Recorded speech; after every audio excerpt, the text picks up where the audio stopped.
se retrouve sur la seconde vidéo compte rendu. On va commencer avec les deux films Sonic que j'ai eu en 4K Ultra HD. Je ne vous en avais pas parlé. J'ai regardé les deux avec mes deux fils, Isaac et Jonah, qui pour rappel ont 5 ans et demi et 2 ans et demi, bientôt 6 ans et bientôt 3 ans. Et donc j'ai bien aimé, même si les films ne sont pas parfaits. Les points positifs, alors je vais parler d'abord du premier, Jim Carrey, en surjeu total, en Robotnik, mais ça fonctionne. L'animation est très jolie, ça fonctionne bien aussi. Et il y a beaucoup de références évidemment au jeu. Après j'ai trouvé qu'il y avait beaucoup de moments, comment dirais-je, je sais pas comment dire, beaucoup de moments de vie pas très intéressants en fait, qui ne font pas avancer le scénario.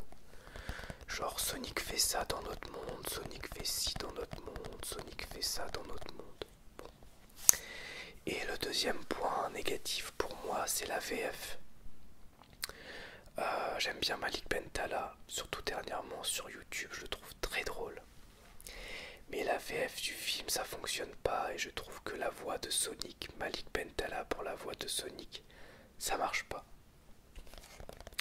Malheureusement parce que le reste des VF est ok. De toute façon je pouvais pas le regarder en VO, j'étais avec mes petits. J'avais pas le choix du coup que de le regarder en VF. Quant au deuxième film, j'ai trouvé que c'était sensiblement la même chose que le premier, mais en mieux. Moins de moments de vie, des scènes d'action plus impressionnantes, le personnage de Knuckles qui est réussi, le docteur Robotnik qui est plus fou que jamais. Non, vraiment, le deuxième était plus réussi. Même au niveau de l'animation, je trouve que ce deuxième opus était bien meilleur. Ouais, j'ai bien aimé. Alors peut-être un petit peu long, il dure 2 heures et franchement, il aurait mérité 15 bonnes minutes de moins. Mais je trouve que c'est plutôt des bons films. Des films que j'ai pris plaisir à regarder avec mes enfants. Et eux en tout cas, ils ont adoré. Et moi j'ai passé un plutôt bon moment. Donc c'est cool. On continue avec Kaamelott que j'ai revu pour la 4e fois, je sais plus. Cette fois avec mon meilleur ami qui n'avait jamais vu le film. Et je crois que finalement, plus je revois le film et plus je le trouve bon. Il n'est pas parfait, notamment son montage qui est imparfait je trouve. Je pense que Astier a voulu tout faire tout seul et ça se sent, ça aurait été bien qu'il, des fois, il lâche un petit peu à d'autres. Mais cela dit, après avoir revu l'année dernière tout Kaamelott, revoir ce film m'a fait beaucoup rire, m'a aussi parfois ému, et j'ai trouvé que vraiment c'était un bon film. Il y a des trucs quand même imparfaits, les scènes d'action, il y en a, mais il y en a peu et elles sont assez ridicules. Et parfois un petit peu de fan service forcé, mais dans l'ensemble, je trouve que l'écriture est toujours parfaite. On voyage pas mal, surtout dans le début du film, et ça c'est assez réussi. Je suis un petit peu moins convaincu par les flashbacks, il y en a un peu trop. Et surtout pas forcément nécessaire pour le film.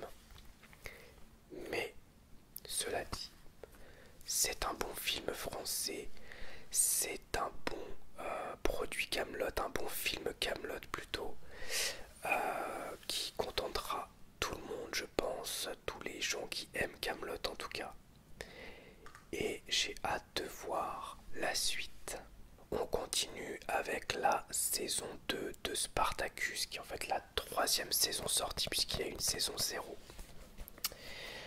On y retrouve notamment le personnage de Canicus qu'on avait dans la saison 0. Et on a un nouvel acteur dans le rôle de Spartacus, puisque l'acteur de la saison 1, acteur excellent, est décédé. J'ai beaucoup aimé, alors je l'avais déjà vu, mais du coup je l'ai revu. Et j'ai hâte de revoir la saison suivante, mais elle coûte très cher, j'arrive pas à la trouver pas chère pour l'instant. On suit Spartacus et les autres esclaves, notamment gladiateurs, après leur révolte. Et on suit un petit peu leur guérilla contre les Romains. Les personnages sont très attachants, il se passe beaucoup de choses. Les scènes d'action sont très impressionnantes. Il y a 10 épisodes et j'ai pas vu le temps passer. Au début de la saison, comme d'habitude, à chaque fois, ça me fait bizarre le changement d'acteur. Mais finalement, on s'y fait et l'acteur est très bon. C'est interdit aux moins de 16 ans, c'est tout aussi violent que les saisons d'avant. Beaucoup de sexe, beaucoup de violence, mais ça marche très très très bien. Mais ce n'est pas que un trip régressif. Il y a une vraie histoire avec des personnages et un vrai côté péplum. Donc je recommande cette série, évidemment, et j'ai hâte de revoir la saison 3 quand je l'aurai trouvé pour pas cher. Ensuite, Scary Movie 3. J'ai enchaîné le 1, le 2, voici le troisième, dans une boîte assez sympa avec un fourreau qui peut se changer, mais je vais pas le faire, ça fait trop de bruit. Alors, comme pour Scary Movie 2, mitigé sur ce film, j'ai beaucoup ri à la première moitié, beaucoup de très bonnes blagues qui fonctionnent, et la deuxième partie, finalement, j'ai été un peu déçu. Dans ma tête, le 3 c'était le plus drôle, et finalement, je crois que le plus drôle, c'est le premier. Et oui, je crois que le plus drôle, c'est le premier, parce qu'il est très bien du début à la fin. Les autres sont inégaux, en tout cas le 2 et le 3, bon j'ai jamais vu le 4. Je le regarderai prochainement, même si apparemment le 4 est vraiment pas réussi. Mais c'était quand même sympa, j'ai quand même passé un plutôt bon moment. Il y a des très bonnes blagues, notamment le battle façon 8 Mile, ou encore toute la parodie de Ring qui fonctionne très très bien, la parodie de Signe aussi, ouais, très très sympa. Ensuite on a Les Rivières Pourpres, le thriller français assez culte, que j'ai beaucoup aimé en fait, hein. Je l'avais pas revu depuis des années et j'ai bien été pris dans le film, même si je trouve la fin loupée. Clairement la fin est un petit peu nanardesque, elle en fait trop et à trop vouloir montrer, expliquer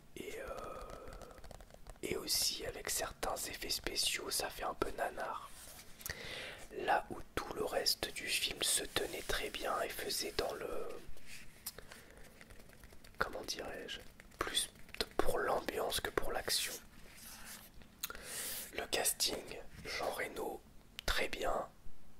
Vincent Cassel, meilleur acteur du film, clairement, excellent.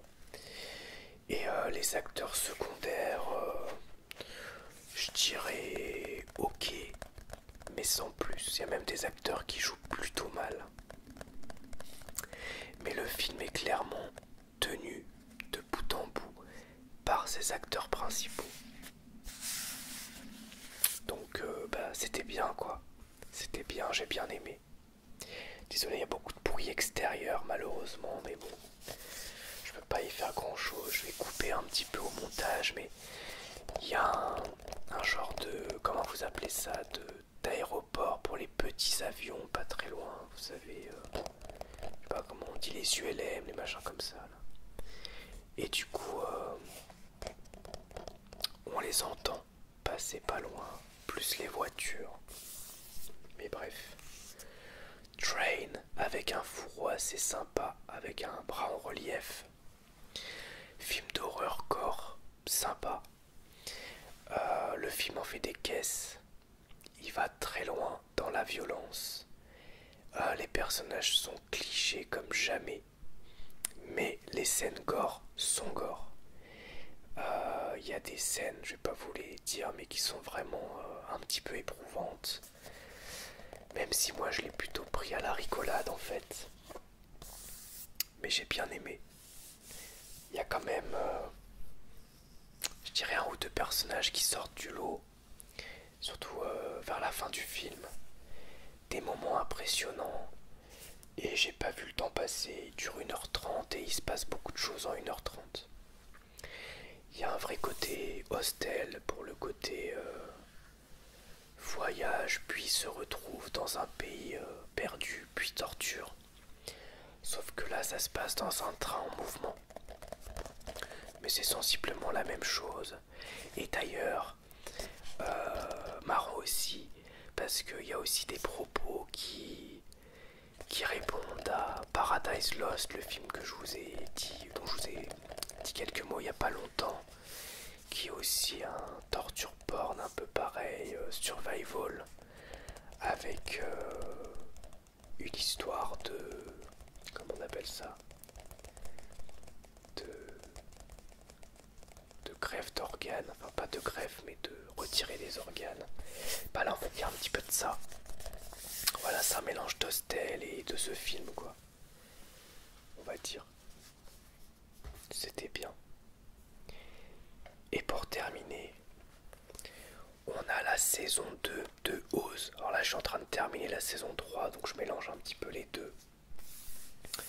Mais c'est toujours aussi exceptionnel. Série incroyable. Est-ce que j'ai la liste des épisodes? Oui. Donc série sur les prisons. Sur une prison en particulier. J'ai adoré pour plein de raisons cette saison. Il y a des personnages qui font un arc de rédemption, mais finalement non. Il y a des personnages qui deviennent fous, il y a des personnages qui sont très cruels.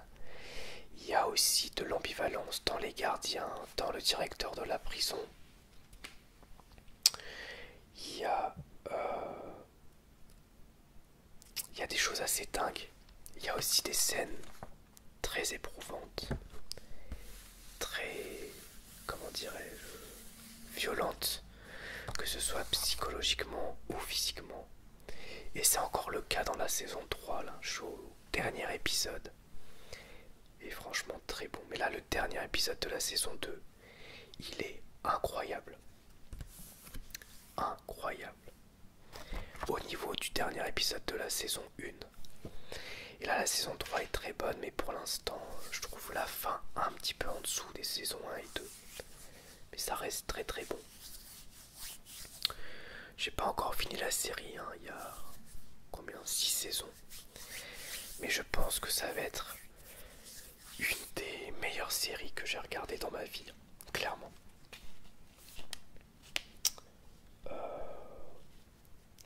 Là on a aussi une histoire d'évasion. On a une histoire de... On a plein de trucs. Plein de trucs. Du sevrage aussi, ouais, de la rédemption. Ouais. Très très bien. Voilà. Voilà donc pour cette vidéo compte rendu, cette deuxième vidéo compte rendu. J'ai à côté, vous ne le voyez pas, des achats. Pas énormes, mais peut-être de quoi vous faire aussi une vidéo de 15 minutes. J'attends en fait un achat prochain le 29 février. Il y a quelque chose qui sort que je veux absolument. Et quand je l'aurai, je vous ferai la vidéo derniers achats avec cet objet dedans. En tout cas, que cette vidéo vous aura plu. Et je vous dis à bientôt pour une nouvelle vidéo ASMR. Au revoir, merci à tous, à bientôt.